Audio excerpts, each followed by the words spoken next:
Assalamualaikum warahmatullahi wabarakatuh. Saya Bina Arya dari jurusan Stevin kelas R dengan NIM 14823/2021. Untuk tugas untuk tugas EAS tentang arsitektur CPU, mulai dari pengenalan awal, mendalami materinya. Kita awali dengan pengenalan tentang arsitektur CPU. CPU adalah komponen utama dalam sebuah komputer yang berfungsi sebagai pengendali dan pemroses seluruh aktivitas komputer. Perkembangan arsitektur CPU dari waktu ke waktu telah mengalami peningkatan yang signifikan menjadikannya semakin cepat, efisien, dan canggih. Ini adalah evolusi arsitektur CPU mulai dari generasi awal hingga sekarang ya. Generasi awal masih dengan arsitektur sederhana dengan kemampuan yang terbatas. Kemudian muncullah arsitektur JIS yang lebih kompleks dengan banyak instruksi. Kemudian ada arsitektur RISC yang lebih sederhana dengan instruksi yang lebih efisien. Kemudian ada arsitektur modular memungkinkan kustomisasi dan peningkatan. Kemudian arsitektur multicore memanfaatkan banyak prosesor dalam satu chip. CPU ini telah berkembang pesat sejak komputer generasi awal dari desain sederhana hingga semakin kompleks dan efisien. Evolusi ini mencakup arsitektur JIS, RISC, modular, dan multicore, masing-masing dengan keunggulan dan kebatasan yang berbeda-beda. Berikut ada beberapa komponen utama dari CPU seperti arithmetic logic unit, unit ALU control, register, dan gauge. Unit aritmatika dan logika. ALU adalah jantung dari prosesor yang bertanggung jawab untuk melakukan operasi aritmatika dan logika yang mendasari semua komputasi dalam komputer. Kemudian ALU terdiri dari berbagai subsistem seperti unit penjumlahan, penggandaan, pembagian, dan logika boolean yang bekerja secara terintegrasi untuk memproses data. Kemampuan ALU untuk melakukan operasi dengan kecepatan tinggi menjadi kunci dalam meningkatkan performa dari keseluruhan prosesor. Unit kontrol memiliki fungsi untuk mengatur aliran proses dalam CPU, mengakses instruksi dari memori, juga menginterpretasikan dan menjalankan instruksi. Unit kontrol adalah komponen penting dalam CPU yang bertanggung jawab atas koordinasi operasi-operasi di dalam chip. Tugas utamanya yaitu mengatur aliran proses. Register memiliki fungsi seperti penyimpanan data, dan sementara memungkinkan akses cepat ke informasi yang dibutuhkan oleh unit kontrol dan ALU. Jenis register terdapat berbagai jenis register seperti register akumulator, program komputer, dan register instruksi, masing-masing dengan fungsi spesifik dalam menjalankan proses komputasi.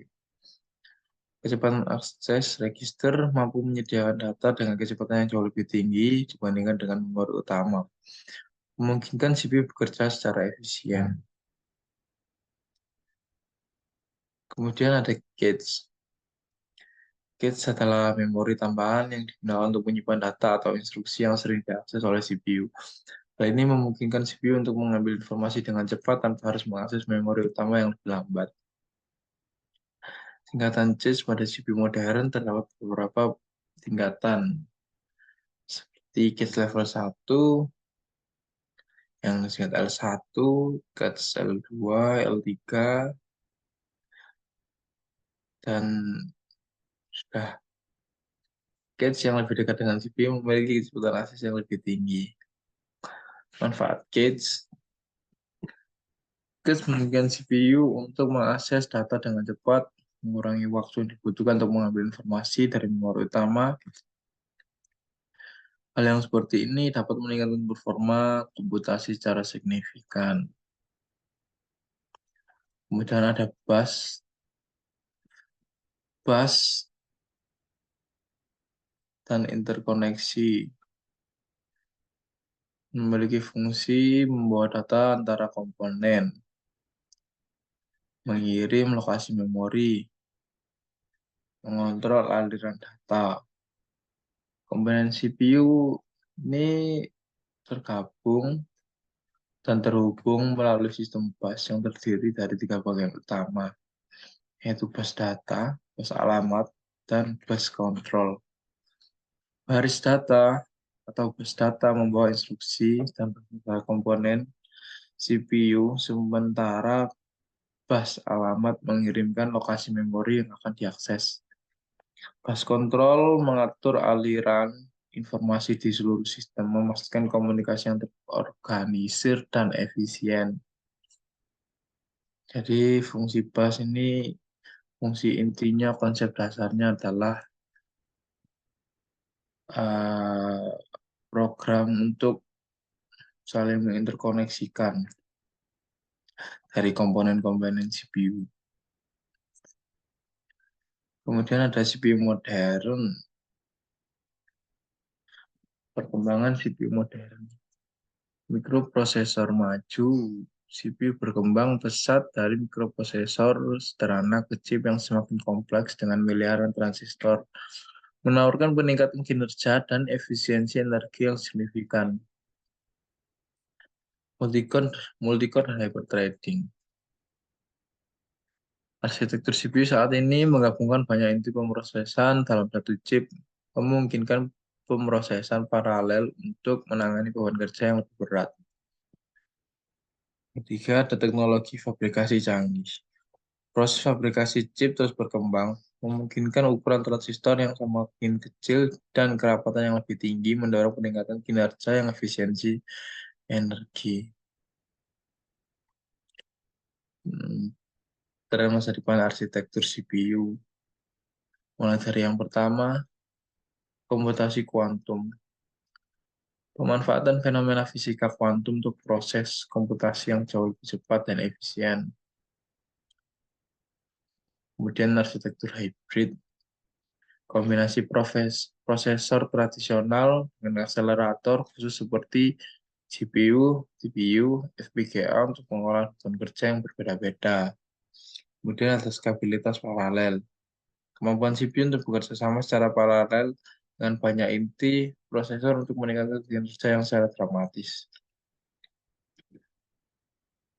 Masa depan CPU akan ditandai dengan adopsi teknologi komputasi kuantum yang akan membawa lompatan besar dalam kemampuan komputasi. Selain itu, hybrid yang menggabungkan CPU dengan akselerator khusus serta skalabilitas paralel dengan banyak inti prosesor akan menjadi ciri-ciri utama arsitektur CPU yang lebih canggih dan efisien. Sekian dari saya, terima kasih. Wassalamualaikum warahmatullahi wabarakatuh.